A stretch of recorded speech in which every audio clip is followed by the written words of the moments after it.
Overwhelming. Okay. Hello, everybody. It's Howie Hawkins. I was a Green Party candidate for mayor mayor in Syracuse a couple of times, but for Green Party candidate for president and Social Party candidate for president in 2020. I guess I thought mayor because that's one of my extended sisters in the background who I drove down here to South Carolina yesterday and last night. Orangeburg, South Carolina. Yes. How you doing, everybody? And since I came to South Carolina, then I said, well, that's where Angela Walker is. So we tried to set it up so we could get her on the Wi-Fi, but she can explain it. She don't have the Wi-Fi. She couldn't get over here because she had another appointment. So she's going to be on. And and I feel like I'm in the Syracuse. You can see that's if I get it up there, the South Side newsstand. That was a logo for the store Carol used to have. What was the slogan? The message is information? The message is ... information. Yep. So it was like the spot to go on the South Side if you want to know what was going on. But then she moved down here to Orangeburg. So she had a little operation and needed a ride. So here I am. And so what I want to do is just say a word about, what happened yesterday with this Dobbs decision that repealed Roe v. Wade. And it was no surprise, but it's terrible nonetheless. But the thing we should understand is, the fight for reproductive freedom and all the things the Supreme Court is trying to take away from us is not over.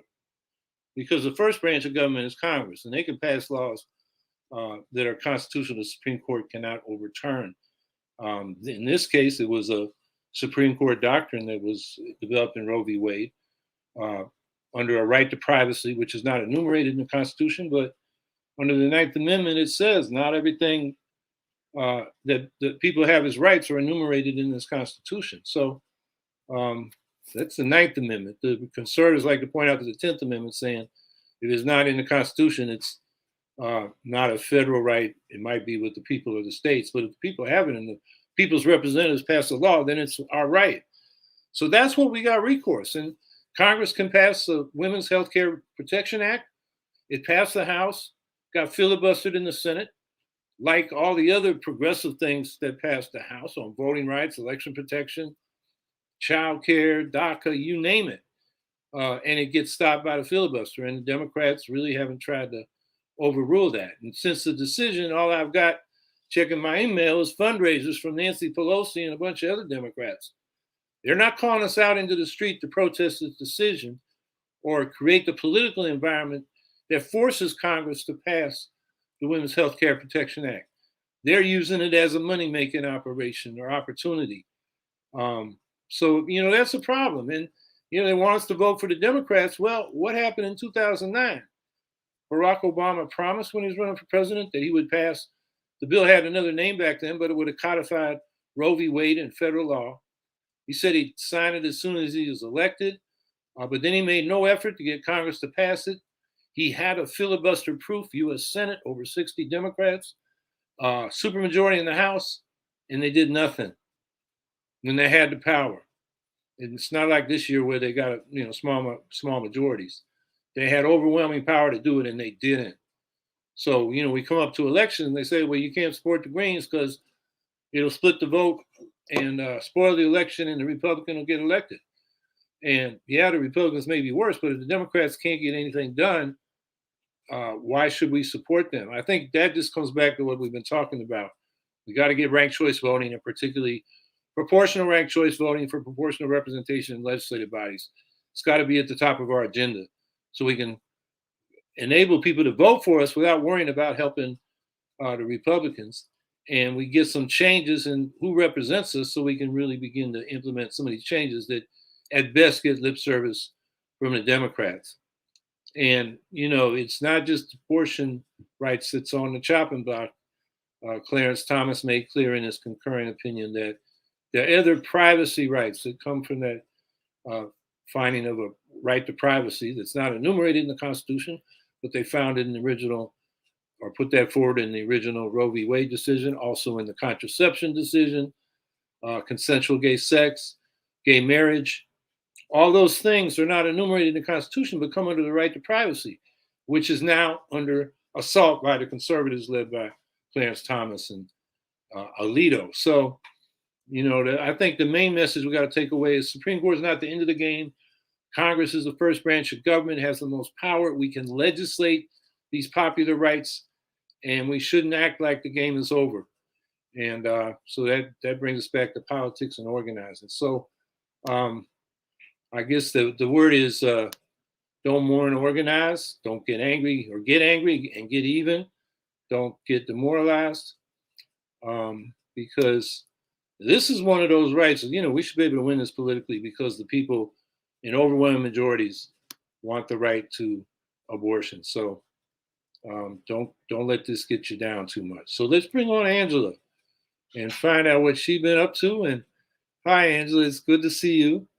And so how you doing? Let people know what you've been up to. It's been a while. Hey, y'all. Thank you for the invitation, and welcome back to the great state of South Carolina, which is like, I don't even claim Wisconsin no more. I ain't even gonna lie. So I tell people I'm a South Carolinian. I've definitely helped build enough roads here to really leave my mark. So that's happening. So hey, y'all. I have missed you. I do not miss being a candidate. We ain't even gonna go into that. I think overarching, just to kind of piggyback off of what you're saying, I think that the decision that came down yesterday is like really forefront for a whole lot of folks. And I think I want to remind people also that it's not just about the right to bodily autonomy for birthing people. It is also, what's rolled into that, or what's vulnerable under this assault on reproductive right is also the right to contraception. And I wonder if people remember, because we have such a short historical memory in this country. Y'all excuse my air conditioner. Short historical memory that there was a time when it was illegal to even discuss contraception. So for people that are like, oh, well, this is okay because I don't support abortion anyway. Well, contraception was illegal at one time in this country too.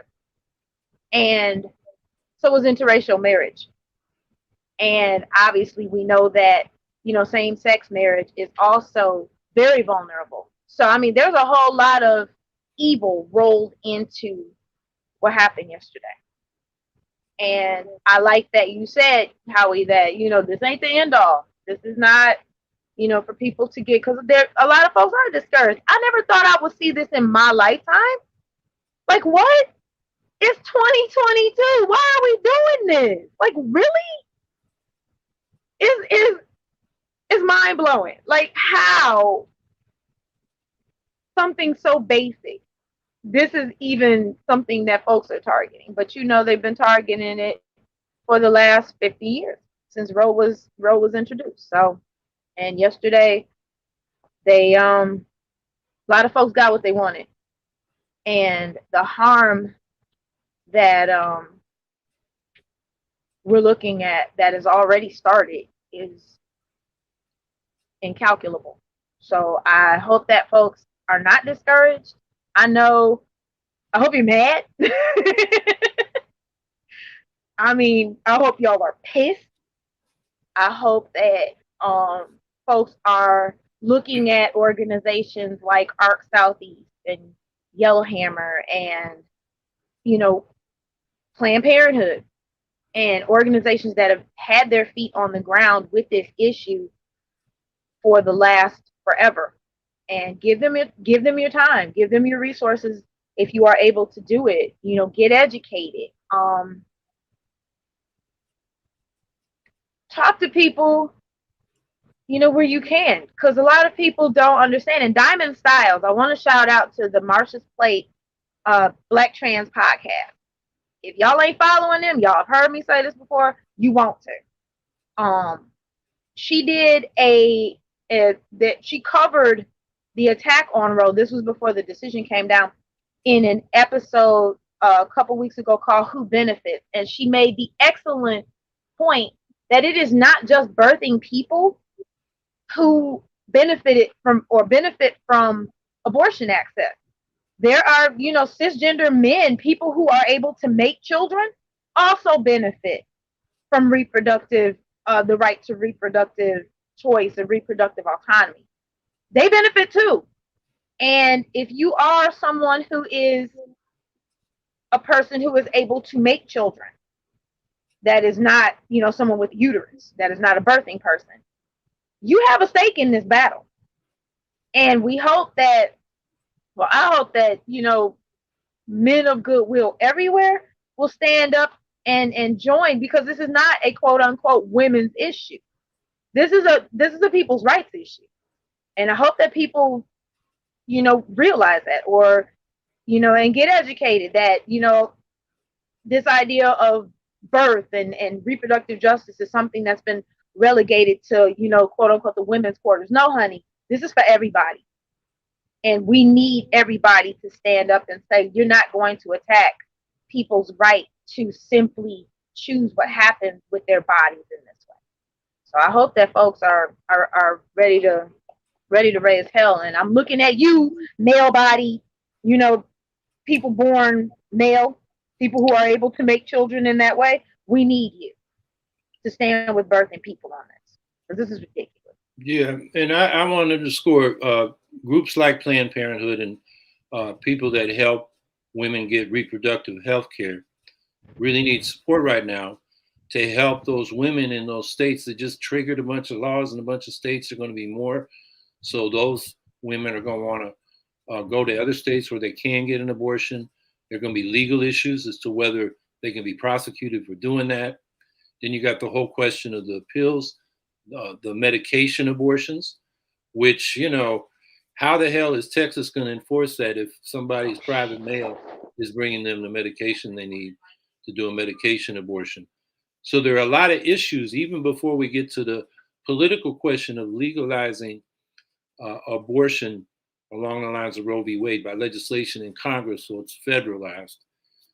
There are women in crisis with pregnancies they want to terminate, and now they can't. So that's why it's important to get involved with groups like Planned Parenthood and others that support women in those circumstances, particularly now with the whole legal situation, up in the air and not clear in a lot of places. Y'all know I'm not tech savvy. I don't know what I was doing and closed the whole thing out. And like where you mentioned the abortion medicines, I think also something that's rolled up in there is that people don't realize that and I'm probably butchering the name, so if y'all are medical and you know the proper pronunciation, please let me know. Mifepristone, those pills for people like me who have fibroids, because of the attack on abortion rights, this is a medication that benefits a whole lot of other conditions that people have. And because people are attacking reproductive freedom, something that would be medically helpful to folks with fibroids and things like that, I can't, people like me can't get access to it because they're attacking it on the basis of, that it's used to help terminate pregnancy. So, I mean, it's bigger than just, which is assaulting people's right to decide whether they will carry a pregnancy or not is egregious enough. And then when you roll in all of these other things that are being restricted or being denied because, these folks have had this, it's just really, it's depressing. It's depressing. God damn. Yeah, and the use of the medication abortion pills, there are contraindications for people with certain conditions. So you just can't, it's not like over the counter. You should really do it in consultation with a doctor. And that's where it becomes a problem in a state, Mississippi or Texas, where, they can't give you that advice without apparently violating the law. So, that's where Planned Parenthood and hooking people up with medical people that can consult them outside the state, maybe. I mean, I don't know all the legal ins and outs, but I know that that's where, if people want to work on this issue and help women in crisis, Planned Parenthood and similar organizations is where they can help with these things, so those women can get the health care they need. And it just says again, how inhumane and cruel it is not to have universal public health care system, so everybody has access to all medically necessary services, which would include abortion. In this country, people around the world look at the United States now and they're wondering, after 50 years, you're getting rid of abortion rights? And it's unpopular according to public opinion polls. This is a country without a real majoritarian democracy system. It's a counter-majoritarian. The Senate is not reflective of popular opinion. The Electoral College is not. The Supreme Court is a bunch of lifetime appointments by that counter-majoritarian Senate. So, the U.S. preaches democracy and doesn't practice it. That's why I keep coming back to, Anders and I ran on three big issues: the eco-socialist Green New Deal, the economic Bill of Rights, and then in the nuclear arms race. If we're going to run again, the fourth thing would be we need democracy reform, ranked choice voting, proportional representation, get rid of the Electoral College, all those things. Because otherwise, what the people want, they can't get, given our political system. Y'all are absolutely safe from me running again. I will never subject myself to that again. Yeah, it is. Amy, it does hey, take a boo. toll. So, Amy, the Dems hobbled Roe almost from the start of rubber stamping hard. They were never really on our side. They weaponized the pro-life movement against us to make money and keep us trapped at home with them. Yeah, Amy, so why don't you respond, Angela? First off, I don't know if she heard me say, "Hey, Amy, hey, boo, good to see you." You're absolutely right, and I actually was talking about that with a friend of mine very early this morning because I was at work, building roads here in South Carolina. Still on the truck, still here with my bad behind dogs, still have no life. So you're absolutely right, and I mean the chipping away of roads started immediately with the Hyde Amendment. That never should have been allowed to happen. And the push to codify Roe should have been immediate, and that hasn't been happening. And I agree with you completely, Amy. Like you said at the beginning of the show, Howie, like this has become a fundraising opportunity for, we're the Democrats, we're the good guys. But I mean, are you really? This happened. These things have been happening for 50 years. Y'all have had enough time to mount some sort of offensive if you had the political will to enshrine Roe, and you didn't do that. So you're absolutely right, Amy. Absolutely right. And I was actually thinking earlier, like this whole idea, the Rolling Stone actually did a really good article, I think, about this. I thought the article was well done and goes into the origins of the fight against abortion, because initially and ultimately it's not about abortion. It's about segregation, and it's about who has rights and who doesn't. And abortion was basically a low-hanging fruit. If you can't come out and be obvious about, okay, we want to reimpose segregation, but what we can attack is the sensitive issue of reproductive rights. And I think a part of that is because it's perceived, as I said earlier, to be a women's issue, and therefore easy prey. But I would recommend that article. I should have linked it in here. I don't know if I can put it in the chat or whatever, because y'all know I ain't tech savvy, especially not on the phone. But if you have the opportunity. Let me try to find that, because I've talked about that. I think the article you're referring to is by a guy that teaches at the college I went to, Dartmouth College. And yeah, the abortion issue is a wedge issue to get at defending white supremacy and disempowering Black and other people of color. There it is, Rolling Stone article. Chris just put it in a private chat, so hopefully he'll put it in a public chat. I also put in a private chat that hopefully Chris will put there an article by 2 West Virginia Greens talking about how the Democrats are culpable for what just happened. And they got some good quotes from Joe Biden I hadn't seen before. Right after Roe passed, he was critical of it. He said it gave too much, autonomy to women, and he was not for it. And so anyway, check that article out. That should come in the chat here in a minute. Yeah, okay, it's in the chat. And and the Rolling one Stone thing article got there. that I really appreciate about that Rolling Stone article is that I want to say that author's name is Jay Richardson. And I think it's a very well done article. And one of the things that I really personally appreciate, because y'all know I'm petty, is that he says it. Like, the Democrats played it clean and lost. The Republicans played dirty and won. And that's like this whole Michelle Obama, when they go low, we go high. That's why we keep losing. When there is no room for I have the moral upper stance in a war. When you understand that you are dealing with an opponent that cannot be appealed to on moral grounds because they have no morality, you need to be undercutting them every way that you know how. And the Democrats have proven time and time again they are not willing to do that. And here we are. The fact that Roe was repealed under a Democratic president is extremely telling. Well, and that's what I keep saying. Joe Biden wants to do bipartisanship with a damn party that tried to overthrow his election. I mean, that's not going low or high. That's going stupid. That's like me and you really don't care.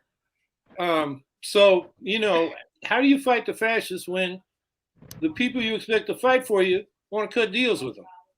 I mean, and it's not just, on election protection and voting rights. It's on abortion rights. It's on the military spending. It's on everything.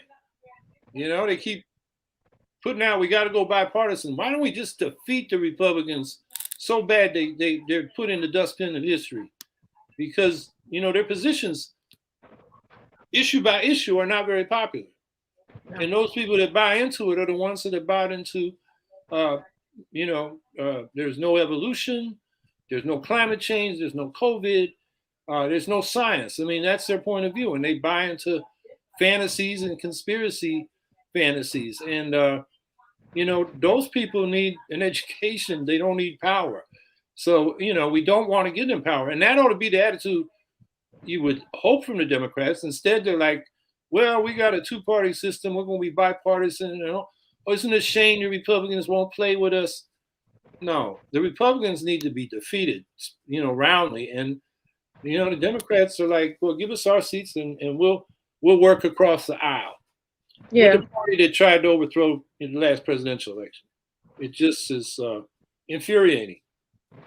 And I think about, you can definitely tie, like when you talk about the Democrats not being, and I'm being generous, not being strong on these issues, like something as simple and as cut and dried as going after the people responsible for what happened on January 6th. And not only going after them, stomping them into the ground, basically. And the lack of will, these people were part of part of a mob that is literally calling for your blood. And y'all not gonna do nothing about that? I can't take y'all seriously. I mean, I didn't take them seriously before this, but watching this, it's like, of course this, and like Jay Richardson asked in the article, how the hell did we get here? This is how we got here. With this, they're taking the low road, but, we're going to do the right thing. No. When you're fighting an enemy that has no moral no moral compass whatsoever. You stomp their ass into the ground is what you do. And that is not what is happening here, and that is why we keep losing ground. Sorry. Scout Trooper 164. Howie, one of my friends, wants to move to Mexico because of the fear of the removal of LGBT rights and the recent repeal. What can I do to stop him from going through with it? Well, this is like a global thing. There's been a retrenchment. Now, right now, Mexico has a moderately progressive president. The country is liberalizing, but it does have reactionary, including socially conservative forces rooted in the church and the traditional landed aristocracy. And, they have their supporters among the oligarchs in the U.S. I mean, when AMLO, the current president, and I keep forgetting all four of the names with that initial, acronym, but Obrador is his last name. AMLO, I remember the guy that heads the Council on Foreign Relations, Haas, saying he's a communist. He's gonna have a revolution in Mexico. Well, he's been a pretty moderate ruler. He doesn't agree with the U.S. on a lot of things, but it's not like it was the end of the world. I mean, Mexico hasn't really changed that much. What I'm saying is this guy going to Mexico, they may not be able to protect LGBT rights as well. So really, you might as well stand your ground, fight where you're at. And, that's another thing that public opinion really swung in this country. I mean, look at 2005 or so, 2006, when the Republicans and who was Bush's brain? What was his name? The guy that ran his campaigns. They made, anti-gay statewide referenda their way of mobilizing the Republican vote. 10 years later, we got, gay marriage established in a number of states and then in the Supreme Court. And public opinion moved with it. And, typical Democrats was somebody like Barack Obama or Andrew Cuomo or Hillary Clinton. They evolved, before they were talking about, well, maybe we, legalize civil unions, but they don't get the status of marriage and all the same rights as same or different sex couples. And they had to evolve. And why did they evolve? Because public opinion changed. And so, that's a period and a result that should give us hope.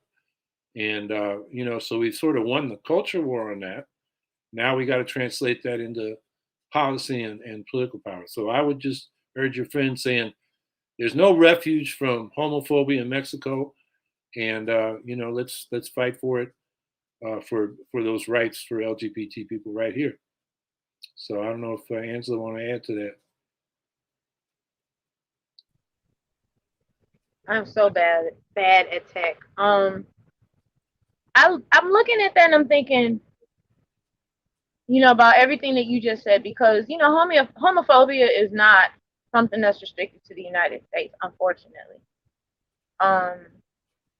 And also, like, thinking about Texas and places that are really doubling down with these, what the measures that they're passing against trans youth, the parents of trans youth, denying them the right to make medical, support their children in the ways that they need medically.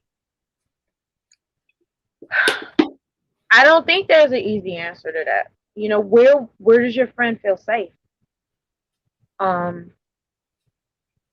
Is the thing that I'm thinking about is safety. But also what Howie said, like, this isn't something that is specific to Texas or specific to the United States either. No matter where you go right now, this stuff is rearing up. So it's where you choose to stand and fight it.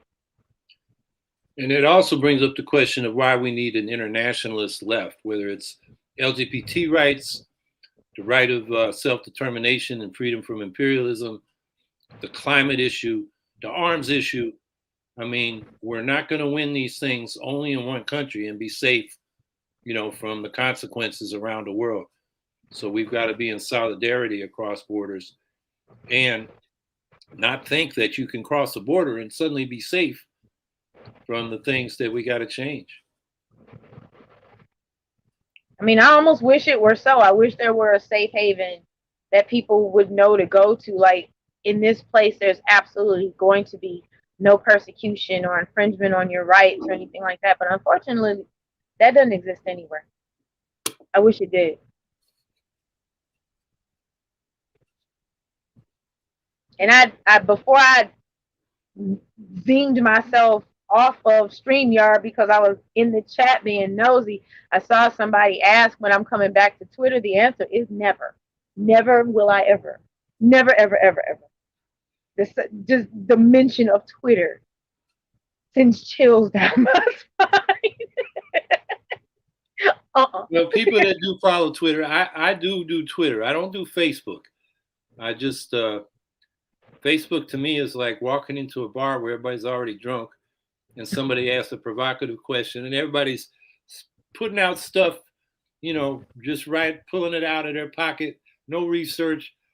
So you get these inane and very, emotional or, vitriolic conversations or debates, and they don't lead anywhere. Not that Twitter's any better. I don't debate on Twitter. I was about to say, Twitter is a hellscape. I get my statements out or, bring, good articles or events to people's attention. So I do that. But yeah, Facebook, I probably should do more of it because a lot of people are on it, but it's just not my favorite platform. And then there's so many platforms out there, I can't even keep track of them. So I'm just saying, if you want to see me on social media, follow my Twitter.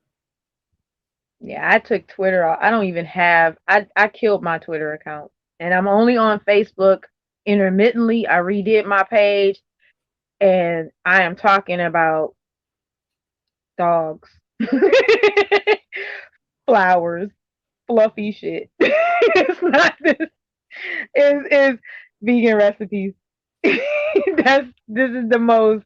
Although I did go into, I think it would be. I'm still myself. I mean, I'm not gonna. This is, the issue of LGBTQIA plus right, the rights of birthing people to have bodily autonomy and have it respected, the rights of women, however you woman, because there's lots of ways to be a woman, the right for women to be protected.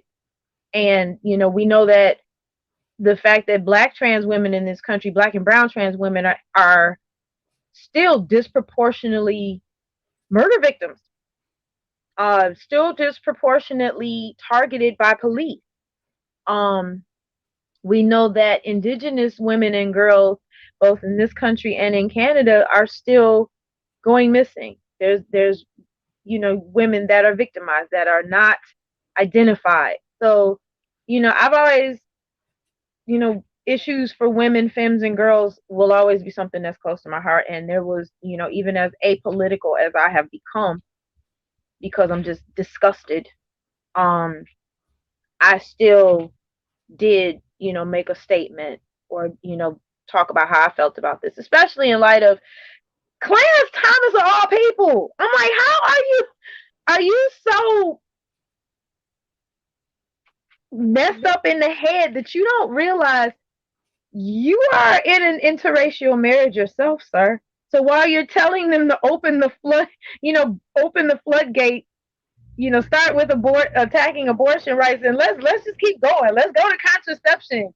Let's go to interracial marriage. Sir, do you hear yourself? Because you're in an interracial marriage. You either don't like your old lady or you think you're invulnerable in some way, or you're just not listening to yourself when you talk. I think that just illustrates how absolutely senseless all of this is. Senseless and crooked. I mean, his wife was in the middle of the conspiracy to overthrow the election and keep Trump in power. And, when I was out there petitioning, a lot of people are saying, when the hell are they going to arrest Trump or indict him? Yeah. And I think I mentioned this last week. David K. Johnston pointed out that the Attorney General or DA, what do they call it in Washington D.C., had him on, the inaugural committee and settled for a little fine instead of a criminal conviction. You got that post office that there's a lot of questions about that he turned into a hotel down there in Washington, not being prosecuted for that. Here in New York, the DA in Manhattan dropped the bank and insurance fraud, which now they got the papers. They can see how he was, giving different numbers to different entities, depending on wanting, lower his tax liability and raise his ability to raise funds from the banks. So that was dropped by the DA. The governor has the power to take that case and give it to the attorney general, but the attorney general, Tish James, has not asked for it. The governor hasn't given it to her. So David K. Johnson pointed out the only prosecutor that really hasn't backed down is Fonnie Williams in Fulton County, Georgia. And she got the case where Trump called up the Secretary of State of Georgia and said, find me enough votes to flip the election.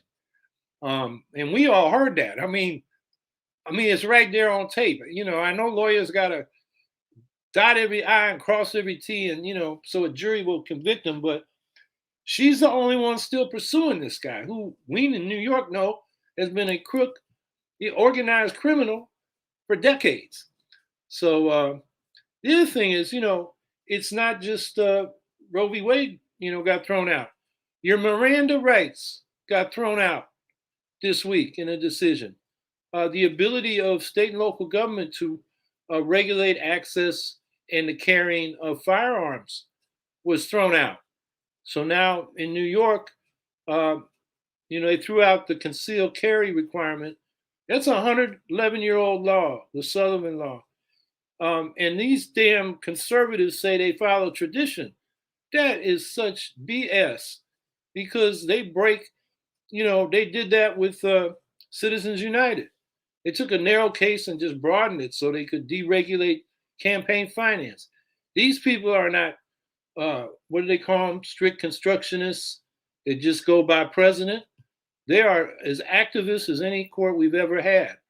And they're just making stuff up as they go along to fit their ideological preconceptions.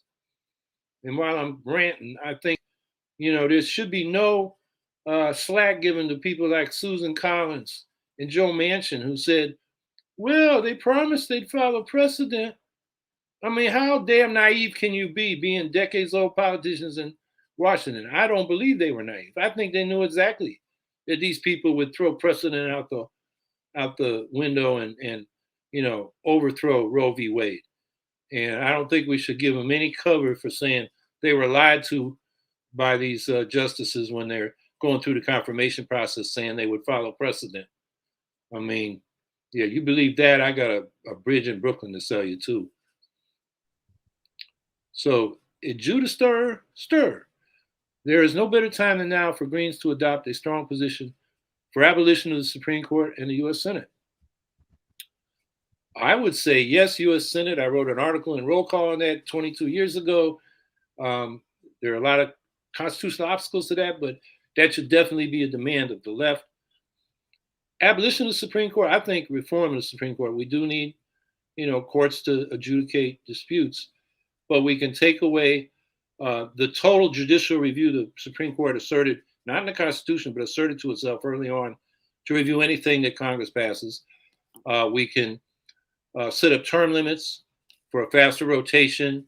We can rotate the Supreme Court and the circuit judges like they used to do, so you're not stuck with these 6 morons that keep passing these laws, 2-to-1 against law and against popular, what the people want. So, the Greens, I think it gets back to the Greens need to focus on democracy demands as much as we do the environmental and the economic justice and the peace demands, because right now our government is structured for elite rule. So, anything you want to add to that, Angela? No, you said it perfectly. And I like when you said term, if nothing else, please, can we get some term limits? These folks do not need lifetime appointments. You can make decisions that you don't have to deal with the implications of when you know you're not going anywhere.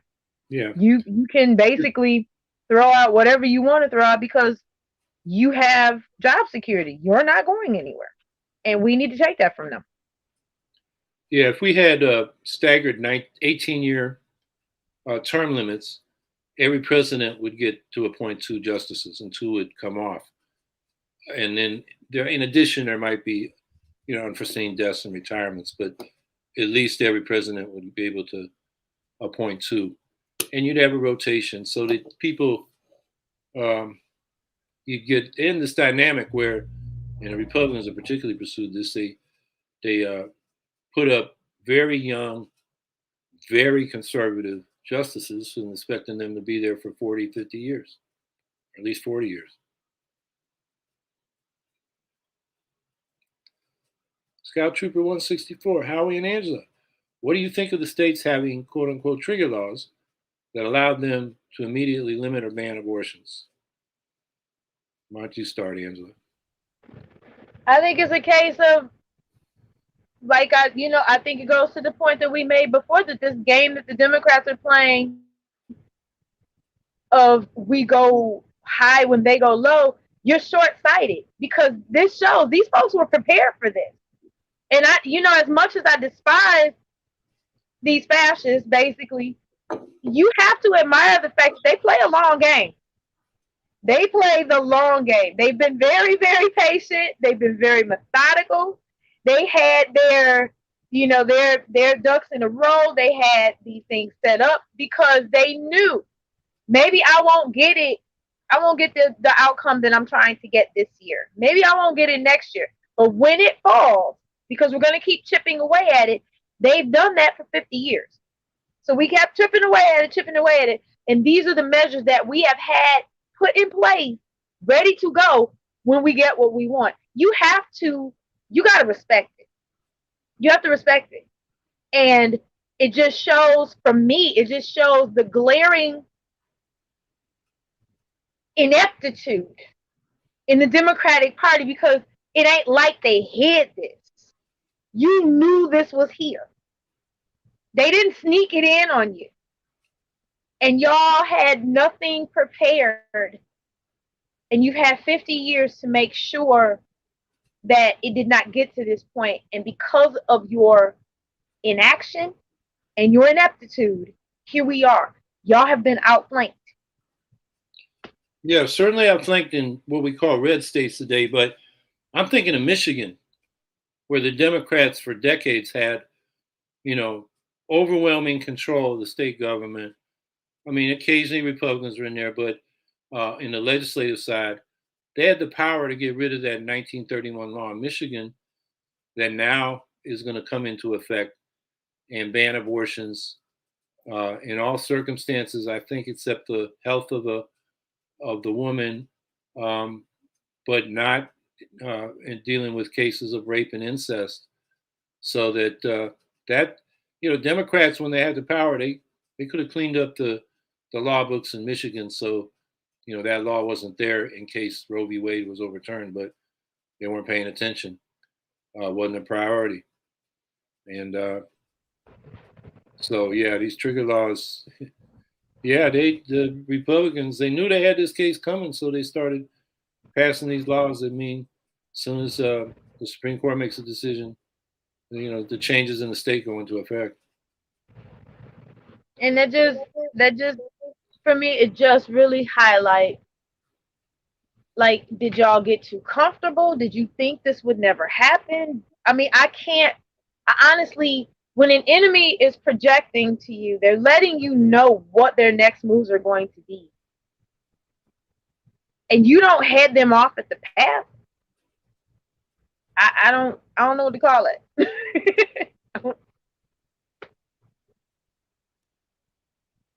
Eric Gray, thoughts on the best ways for men to advocate for bodily autonomy of women? Best ways? I mean, I don't know if I'm the best advocate. I'm the kind of person that just goes straight to the point. And in this case, how would you feel if you had to ask the state for permission every time you wanted to have sex. That's or well, now they want to set it up if you're gay. You can't have sex with other men. That's what Justice Thomas said. They want to bring back those old laws against, I guess they call it fornication, but Sodomy laws. yeah, sodomy laws, and then listen to some of these women outside the Supreme Court, and one of them was asked, I think, by BBC. So, what if you ended up in a circumstance with an unwanted pregnancy? She said, I'm not going to have sex till I want to get pregnant. Ooh. And, that's just not realistic. And that's not how people live or want to live. So, but that's the kind of, extreme Christian conservatism that the anti-abortion movement wants to impose on people. And, they're definitely not the majority. If they want to have sex till they're ready to have a child, that's fine. We're not stopping them, but don't stop the rest of us. But that's what they want to do. They want to rule our life in the bedroom. So, men can relate to that too. I mean, just try to put yourself in the woman's shoe in this case. And, and then, a bodily autonomy. I mean, when there's an unwanted pregnancy, the men don't want it either. And it's, they may not have to carry, but there's consequences for them too. So, they should want the bodily autonomy for women. So anyway, those are the best ways I can think of. Maybe Angela can add to that. Like I mentioned a little earlier, Diamond Styles has a podcast called Marsha's Plate, and it is a black trans podcast. She really did go in. The episode is called Who Benefit? And she really does talk about ways that men can support birthing people in this process. Because, as Howie just said, and as Diamond herself said, men benefit, and she made, she brought up, somebody like Donald Trump. How many abortions has he paid for? You know what I'm saying? So, I mean, you have a stake in this. And I think when we talk about bodily autonomy, we're talking about a culture shift. Because I think one of the biggest things is to understand that women, femmes, and girls have bodily autonomy. Let's start there. And that our bodies are not objects, are not bargaining chips, are not, pawns in people's political movements or, religious, because we've seen, I'm thinking of the issue with Warren Jeffs and the horrific way that girls and women were handled by that particular religious group. And they're not the only ones. So I think when we start talking about that, we have to understand there has to be a shift in culture. And it is the culture that is embedded in this country that women, femmes, and girls are this idea that we're second-class citizens. And that has to be dismantled. Misogyny has to be dismantled. Patriarchy has to be dismantled. And I think for that to happen, men have to understand that you are being harmed by it too. When you have bringing it down to just the issue of unwanted pregnancy, that affects you too. Maybe you're not ready to be a father. And so you have a stake in the birthing person that you've impregnated, their right to reproductive freedom and right to and people have abused that word so bad. I hate using it. I don't even want to say freedom. Reproductive autonomy. So I think it goes deeper than being an ally. Y'all are co-conspirators, because when a baby gets made, you're half that equation. So if you you value the people that you are able to make babies with, you might want to not relegate issues around reproductive justice to, oh, that's a woman's issue. I ain't finna have nothing to do with that. That ain't got nothing to do with me. Yes, sir, it absolutely does have something to do with you. Because as Howie alluded to, expecting oh, I'm not gonna have sex until I want to have a child. Maybe that's reasonable for some people, but that is not the life most of us are living. So, it's not realistic, and that mindset ties into that foolishness where we only teach abstinence in school. Yeah, that worked real well. So I think one really wonderful way that men can support the bodily autonomy of women, girls, and femmes, birthing people, is to understand, first off, that we have that autonomy, and also understand that it is a culture, that this is not individual, it's individual decisions and actions, but ultimately misogyny and patriarchy are cultural, and be ready to change this culture. And it's going to take everything we have to do that.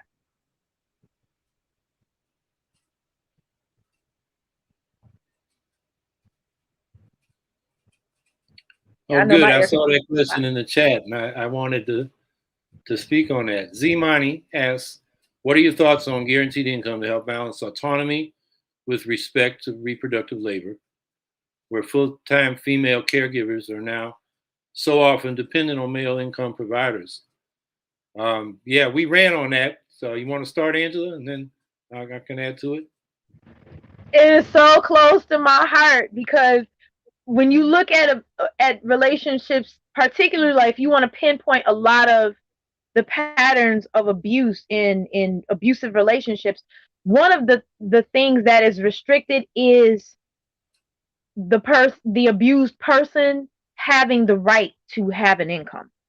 Oftentimes they won't be allowed to work, or they won't be allowed to keep their money, things like that. A guaranteed income above poverty, which we ran on, gives people economic autonomy. And when you have economic autonomy, you have choices. You're not forced to stay in an abusive situation or an exploitative situation because you are economically reliant on this person who is exploiting you or harming you. You can take care of yourself. Is all it boils down to. You have freedom to move around. You have the ability to physically relocate from an abusive situation. You are able, because that ties into housing for all that we ran on. Like this idea that, you have access to safe housing and affordable housing. You're not stuck. You're not forced to be in a situation where you're being harmed because you can't economically afford to leave. And, as someone who is a survivor of domestic violence, that is something that is extremely important to me. If I did not have the family that I had who resourced me to be able to leave someone who basically, given time, would have killed me, I don't know what I would have done. And having a young child in that situation, being on welfare at the time, being, I was blessed because of my family to not be trapped. But for people that don't have that support and don't have the finances because they have not been allowed to work, or because the person who is abusing or exploiting them is taking their money, if you have a guaranteed income above poverty, something that person, you can keep away from that person, as long as you got economic autonomy, you got choice. And with respect to reproductive labor, that's one part of the puzzle, is empowering, birthing people to be able to, even if you don't have a job right now or whatever, you're still taken care of, so you can spend more time with the person that you birthed. And and also, tying into, something that Howie and I ran on, with childcare and the availability of childcare for people who need it and things like that. So all of those things go together. But you can elaborate on that, Howie. Yeah, well, I think you answered the concern raised in the question well. This will liberate women. It will enhance their autonomy to get out of bad situations, to raise their child, properly, whatever their situation. I just add that, we have a serious poverty problem in this country. And we feel that in Syracuse. I've mentioned here, we are now, according to the U.S. Census, #1 in child poverty, #1 in family poverty. We got other upstate cities. Rochester's #2 in child poverty, #3 in family poverty. Buffalo is #6 in both child and family poverty. And then we got a lot of smaller former industrial towns that are not over 100,000, so they're not in the ranking, but some of those rural small towns may be even worse than it is in Syracuse. It's very grinding poverty. And that leads to all kinds of problems. And, the guaranteed income was Martin Luther King's, last demand. He said in his last book, I think the best way to end poverty is the most direct way. Poor people don't have enough money, give them enough money so they can at least, provide for their basic needs. And, here we are in a situation where, the Democratic Party says, basically, we're not as bad as the Republican Party. And they kind of imply they're going to do something about poverty, but they don't. It's been, 50 years more since, King, the Poor People's Campaign, 54 years now? Is that right? Yeah, 54 years. And you don't hear from the progressive Democrats, the Democratic Socialists, the non-profiteers, that the progressive nonprofit groups. Where is the campaign, the demand for a guaranteed minimum income? It was on the agenda in the 60s. It was part of the Economic Bill of Rights. Angela and I tried to bring it back. Instead, we got, the kind of yuppie version of it, the universal basic income from Andrew Yang, $1,000 a month for everybody, which is not enough to get out of poverty. But why does Jeff Bezos or Bill Gates or somebody like that need $1,000 a month from the government? He wanted to give it to everybody. And so it wasn't, a real anti-poverty program. It was kind of a, tax people and then spread it around and they'd spend and it'd be good for the economy. So, I'm just kind of irritated that here we are 54 years later and, we're still trying to put that back on the public agenda like it was for a minute with the Poor People's Campaign in 1968. And meanwhile, we have grinding poverty basically at the same level we had in the 60s.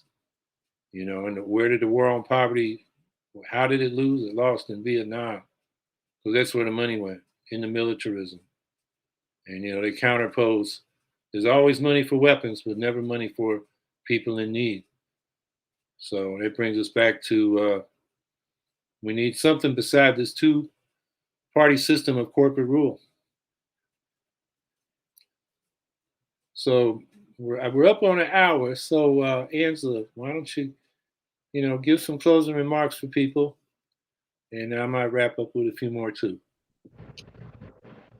Well, it's good to see you, and good to see you, Chris, and good to see all of y'all in the chat. I have missed you. I'm not going to lie. I don't miss politics. I am over here with my flowers and my truck and building roads and looking out when I can for my grandchildren, things like that. And obviously there's no escaping the world that we live in. And so it's not that I'm being naive or whatever, but I think it helps to acknowledge that this is a very hard timeline to live in. And I remember I said this and then someone accused me of spouting platitudes at a time when we don't need platitudes, we need this. That. Right now, all I can give you is my goodwill. That's all I've got. And I know particularly, with today coming, like the decision that came down yesterday has had a chance to settle in for some people, because this is absolutely momentous. I think the only takeaway that I have, and it's the same, I'm going to tell you what I tell myself, is you don't get discouraged.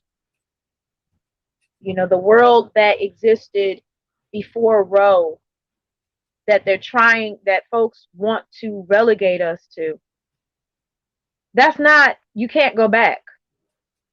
As much as they might like to, you can't go back to that. And so what this fight is going to look like going forward, especially with them basically letting folks know we're now going to come for these other rights that basic rights like interracial marriage, like same-sex marriage, like the right to contraception. I just need people to know that this is coming. Don't be blindsided by these folks. And also don't let them, the political parties, oh, gee, we're on your side. No. Who's actually standing up for what people actually need? And, give your support to organizations, like Planned Parenthood, like Yellowhammer, like ARC Southeast, that have been doing this work forever. Whoever's on the ground, wherever you are, any way that you can support. And don't get discouraged, because it is hard and it is sad and it is rough. But we've been here before. It is not the exact same terrain. And I don't know how it's gonna go, but keep going. Keep going. And my bad behind dogs, who are both asleep miraculously, Dita and Possum, send y'all their love. Okay, thank you, Angela. And I just want to thank you again for running with me. You've done more than your share of sticking yourself out there. Twice for vice president, before with me with the Socialist Party ticket in 2016, and then for sheriff of Milwaukee against crazy old Dave Clark, or David Clark, that was his name, right? The cowboy hat, black guy that loved Trump. And he was so bad that, Trump wanted to appoint him to something, but the agency wouldn't accept him because he was just so, incompetent and crooked and crazy. So, you stood up there. And I guess what I would say to people that, a little disappointed Angela's saying she's not going to run again. Well, what about you? Local office, we can win those offices. We got to build a mass base, a political movement from the bottom up. And Angela's making her contributions in other ways. We all got to find our way, but I hope more people will think about, running for office from the bottom up, building locals, because that, we're never going to have a national impact until we got a grassroots base with real legs on a national movement. So, I keep coming back to that and, these statements. We got to organize our locals, and we got to provide an alternative to Democrats and Republicans. Now, a lot of these local races are nonpartisan, which means it's even easier to win. You can call yourself a Green, even though you won't be on the ballot as a Green. And a lot of these places, everybody knows who the Democratic and Republican candidates are, even though it's nonpartisan. So, don't let that stop you from being, a Green party and movement in your community. And that's what we need right now, because, as we've just talked this whole last hour, Democrats not getting it done, whether it's abortion rights or anything else, anti-poverty, anything else we care about. They basically, like they're doing right now, fundraising. I even got more on my phone while we were having this podcast. I don't know how the Democrats got my phone number, but suddenly everybody's saying, now that this decision came down, you got to give us money to beat the Republicans. And as we asked, well, where were you when you had the power? So we need new people in power, and I hope everybody here is thinking about how we can do that. And we'll be active this week, and have a good week. And great to see you again, Angela. And we'll be on again next week.